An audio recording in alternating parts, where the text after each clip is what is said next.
All right. Hello, people of YouTube land. Those that follow Ted and I on Twitch, those that are part of the Ted Green Eagles Discord channel, and those that are listening to this on Spotify or whatever place we decide to put this on. I'm Traductus. And I'm Ted.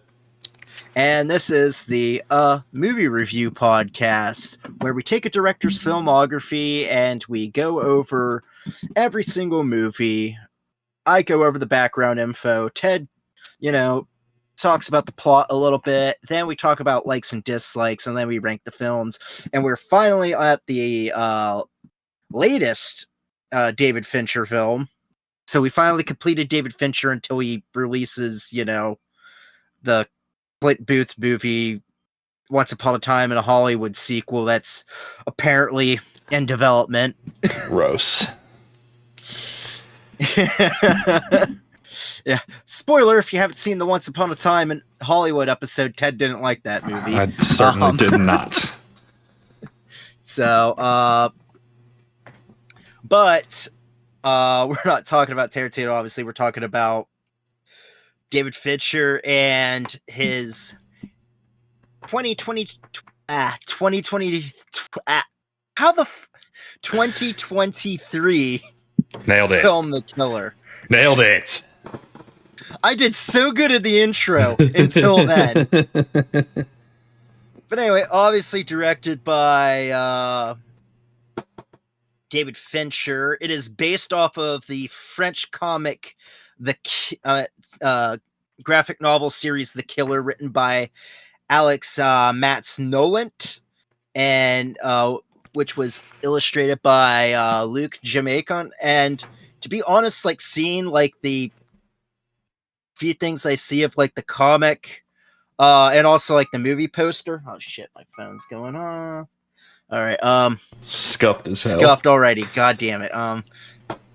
Like I could see why they kind of cast Fassbender, because he kind of looks like the character in the fucking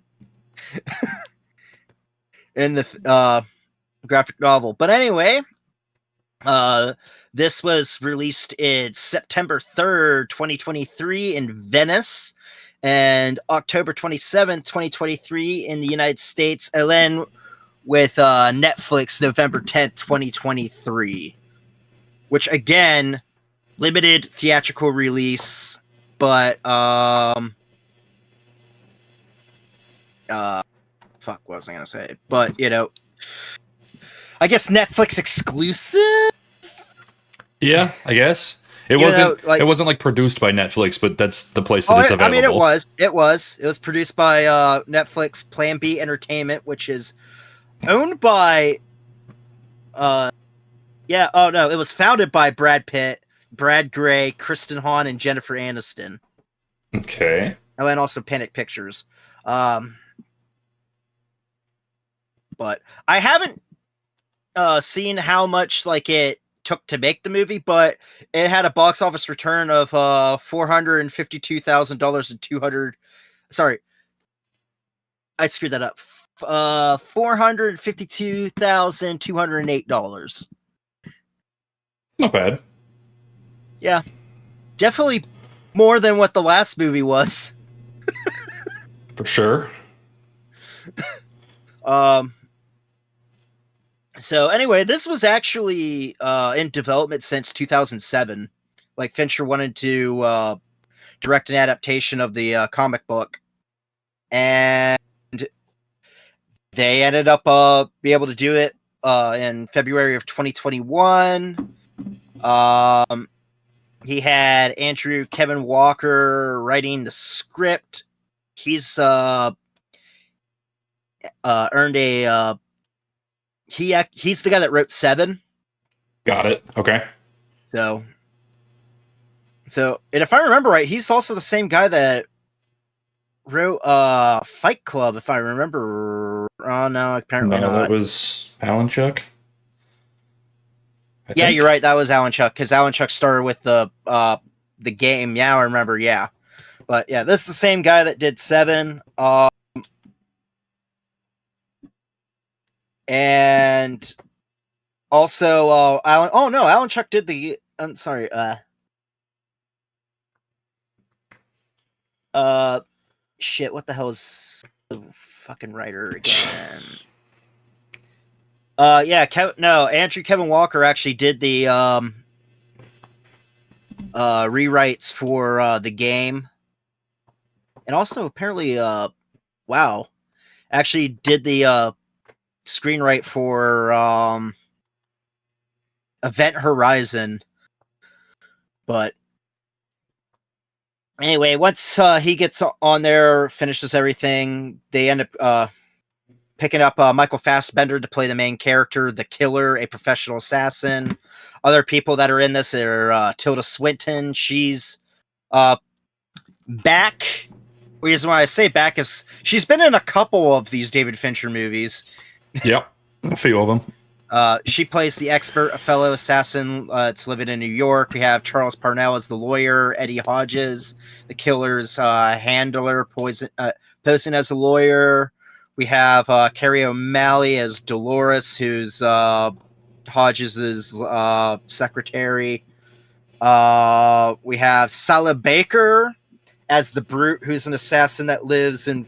This is an assassin that lives in Florida. He's one of two assassins that attack the killer's girlfriend, which we'll get into with the plot.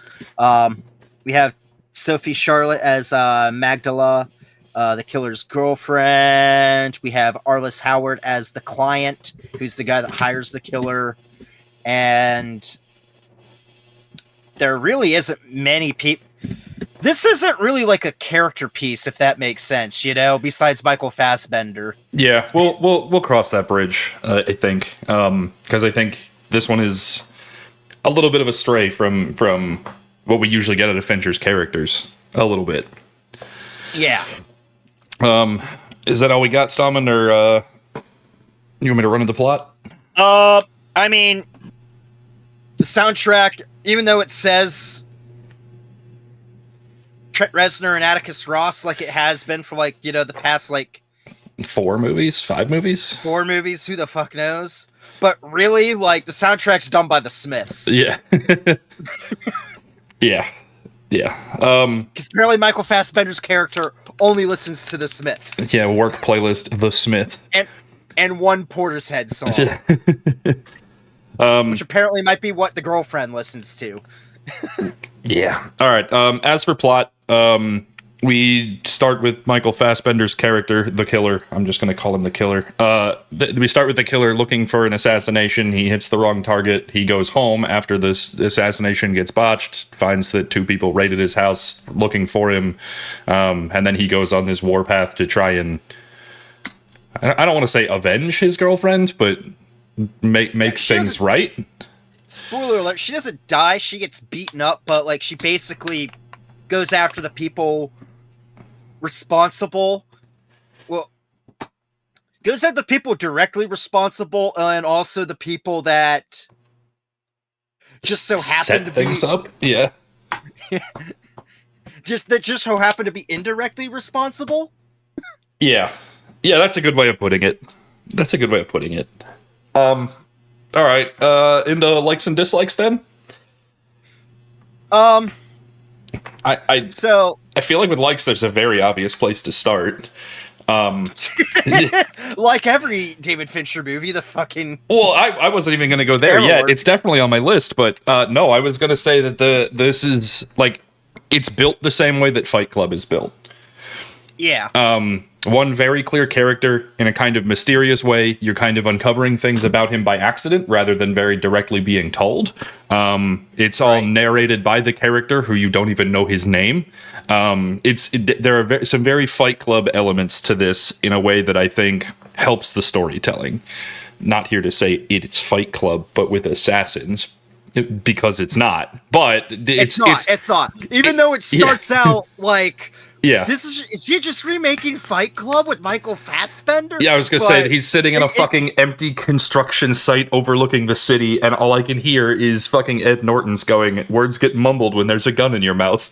And then afterwards, I'm just like, Oh, and there's also a little bit of a Scanner Darkly vibe where I'm just like, now I'm just hearing like Keanu Reeves instead, which doesn't help with like Keanu Reeves playing a hitman in John Wick. So Yeah, but I think that the narration style is very cool, and it's something that we've seen Fincher do well with previously in Fight Club. So I think the right. method of storyboarding is very, very cool, and that feels like the obvious place to start.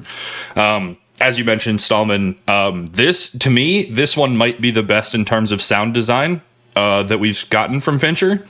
I agree. The movie is noisy, but not in a way that's overwhelming. It's so well mixed because you can hear you can hear like the music that he's listening into the headphones, but it's not overwhelming to what's happening all around. There's even points where the music is like blending in with like Trent Reznor's soundtrack. And the idea that like really clash. You're also getting the sound from the background. It's like you set up an ambient microphone in an inner city, right? And you can just hear everything. There's cars, there's tires, there's like ambient talking, right? When you're in the airport, you can hear all of the airport sounds, right? Like the sound design, there are so many things going on, but it's really immersive because none of it's overwhelming, but it's all noise that if you were there, you'd expect it to be there. You mentioned the music where it kind of blurs in and out, and sometimes it's in his ears and very directly you can hear it as he's narrating, and then there are times where you're supposed to be catching the scene and you can kind of hear it as it were coming through somebody else's headphones sitting next to you, right? Like the sound is so very immersive. I truly think this is the best sound work we've had on any Fincher film, maybe even any film we've ever watched. I think the sound was incredibly good. Yeah. I mean, whoever the sound engineer was, they nailed it. They nailed it. They nailed it. And then, of course, the same things we say with every other Fincher film. Lighting was great. Camera work was great. I think there were some really cool shots in this one that stood out. As he's fighting with one of the assassins that attacks his girlfriend in the house. There's a scene where the brute who the actor of that played Sauron in The Lord of the Rings, apparently. Yeah. But there's a really cool scene during that fight scene where he's throwing a lamp at the killer, and it's coming straight towards the camera before it's like the moment it creates impact and shatters, you're seeing it from a different angle as the killer gets out of the camera work was really well done, really well timed. It's super immersive. Immersive. Yeah, we haven't. Well, of course, prior to Fincher, we saw it was Sam Raimi before David Fincher, right? Yeah. Shit, never mind. I can't say that's like the first. It's like, of course, it was the first time we saw a fight scene that good since fucking Sam Raimi, because both of them know how to like do action where you can follow, as opposed to like, a Marvel movie where it's like grunts and random like blurry punches and then big guy wins. Yeah, I think too that fight scene is a good place to stick on. Like I think it's a really well done fight scene. I was trying to think about other movies we'd seen that had that same level of choreography or impact, right? Spider-Man movies, and even then, I don't know that they were this good, and especially compounded by the idea that like it's in such a tight, confined space.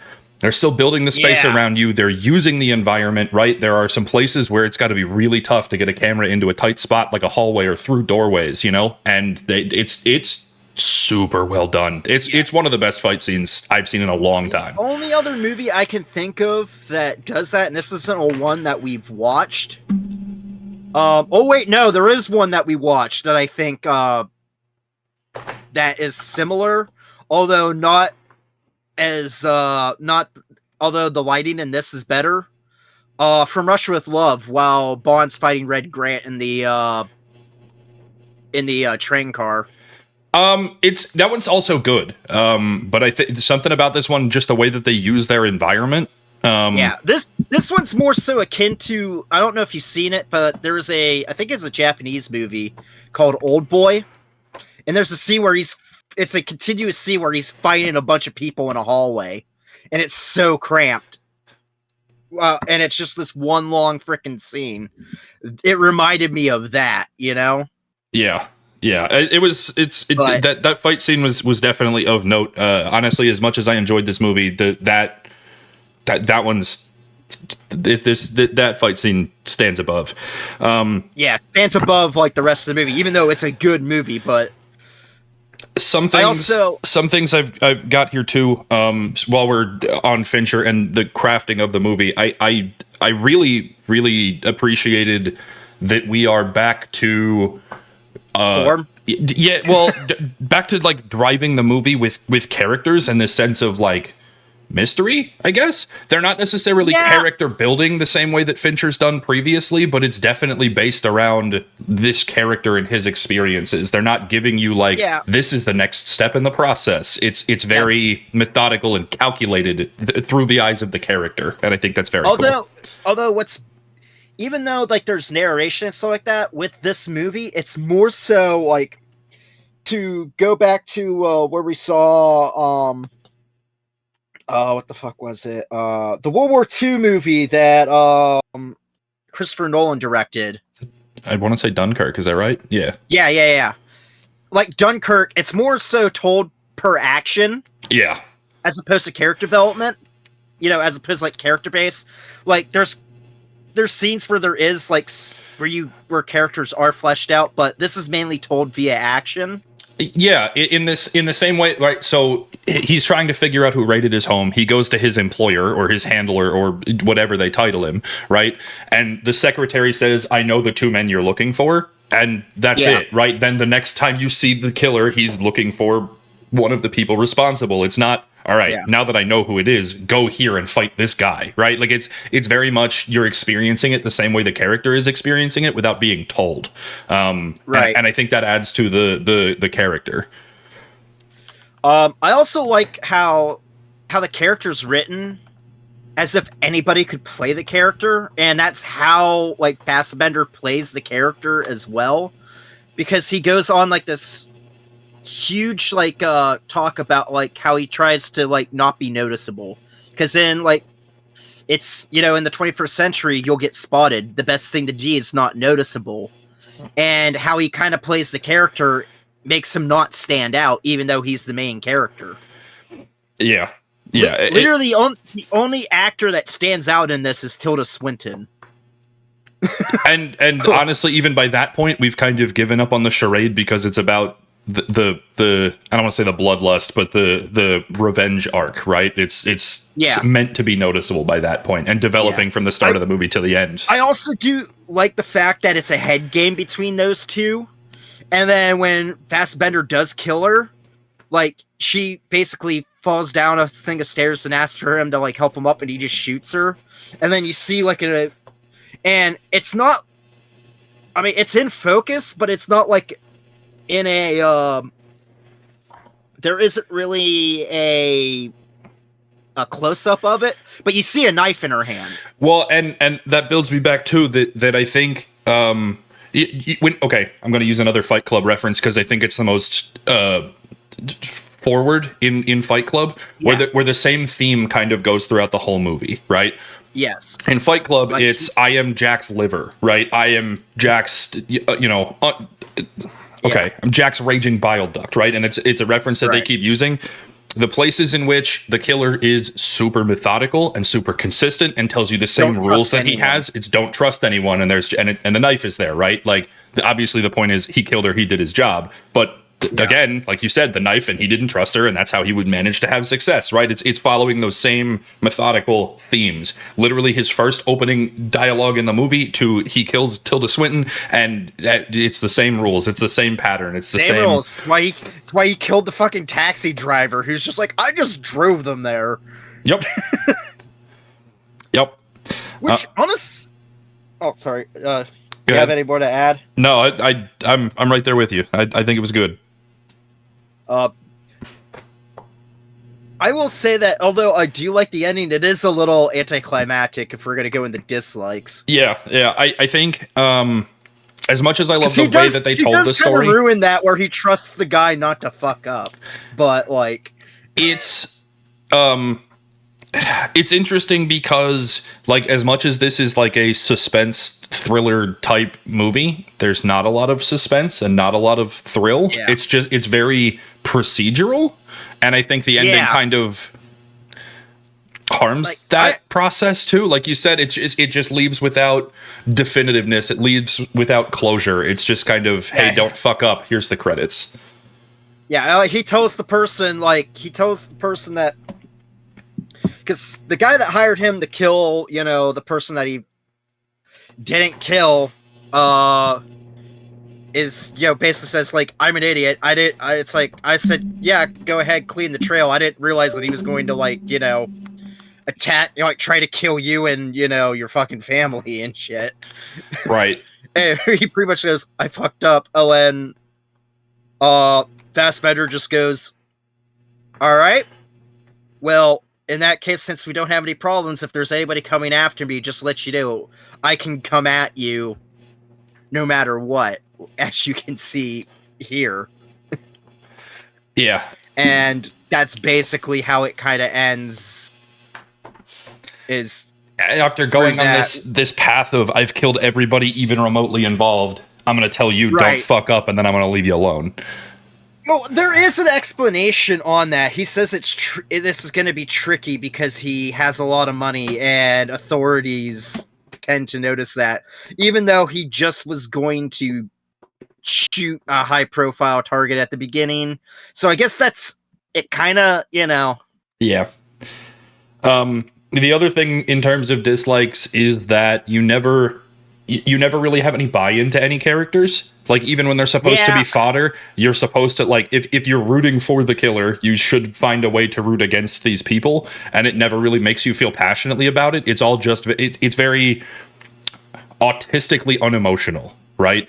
Like, it's supposed to be there, and you're supposed to have it, and it just doesn't, I get, is the best way I can put it. Yeah, this is just purely methodical. There's not really a lot of emotion in it at all. Yeah, it makes it kind of hard to buy into the process a little bit. Realistically, that's kind of my only dislike. I thought this was good. I thought this was really good. Yeah. This is pretty damn good. Now comes to the difficult part of ranking it, which is we normally have a little bit of like time to like plan this out, but due to time constraints, we watched this fucking 10 minutes ago. Like, we just finished the movie and then started recording. I think for me, for rankings, it doesn't stand out as being the masterpiece that we've gotten a few times. So I'm not trying to put it like way up at the top, and I think the one that I'm trying to balance it with and figure out where I want it is above or below The Girl with the Dragon Tattoo. I think that's because, like, I prefer Fight Club, I prefer The Game, I prefer Seven. Gone Girl I thought was really good. I think the place that I'm struggling to balance it in is The Girl with the Dragon Tattoo. And I think I'm gonna put this one just above it. Which puts it in fifth for me, I guess. Like I said, there's not a lot of negatives to this movie. I just don't know that it's the masterpiece that we got at the beginning of Fincher's run. Right. It's honestly, this is kind of like Fincher's Prestige a little bit, you know? Okay. Yeah, fair. Like, you know how we're like, like The Prestige isn't Nolan's like best movie, but if you want to get like the style, that's the one to pick. Yeah, I think that's fair. Although I would kind of argue like, Fight Club, because that's like an obvious one, but like if you don't want to show someone Fight Club, this is the movie to go with. Yeah, that seems fair. But to me, I am putting this at 4. Okay. Just because it is so well crafted and made, and it is done by, it's just, there's not a lot of movies that are, like, told through action, if that makes sense. A lot of it has, like, a lot of character development, or if there is, like, a lot of action, the character development slugs everything down. Right. And this keeps you going. Like, you're paying attention throughout the entire thing. There's no slow parts. So for my top 3 be Fight Club. I think I have The Game and then Gone Girl. I did the same. Yeah. And then I went to 7 and then The Killer. Yeah. Yeah. So I'm pretty sure I have that around there. I'm having it I'm comfortable put it number 4. I'd probably watch this again a second time more than I would 7. Yeah, and I think too that this one kind of like, I'm happy with it being one movie. There could be follow up to this movie and we could do it again. I think at some point you'd lose the plot and it's fucking Taken 11. Liam Neeson does it again. But I think you could do a second one of these. I think you could do a prequel, like an origin story, but I also think that it stands alone really well. In a way that like the doors are open on both ends and you're still okay with where this is. Yeah. I enjoyed this one. That's all. We're gonna take a pretty decent break as normal after going through these things. Yeah. The moving process, new job, Stallman getting his schedule together and figuring out who we're running through next. So it might be a few weeks this one to the next time we get another one of these in. But as always, if you got suggestions or directors or film series you'd like us to go through, drop a comment, let us know.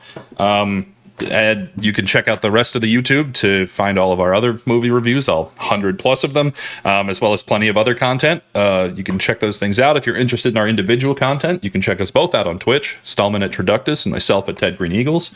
That'll wrap us up for Fincher, and we'll see you here in a few weeks with whoever's next. At least for now. I mean, by then, Nolan might come out with his new movie. I'm not sure what the release date on that is. I thought it was summer next year. Okay, so we're gonna pop up before that. I hope so. But yeah, as always, thank you guys for checking this one out, and we will see you here next time when we see you here. Yep, later.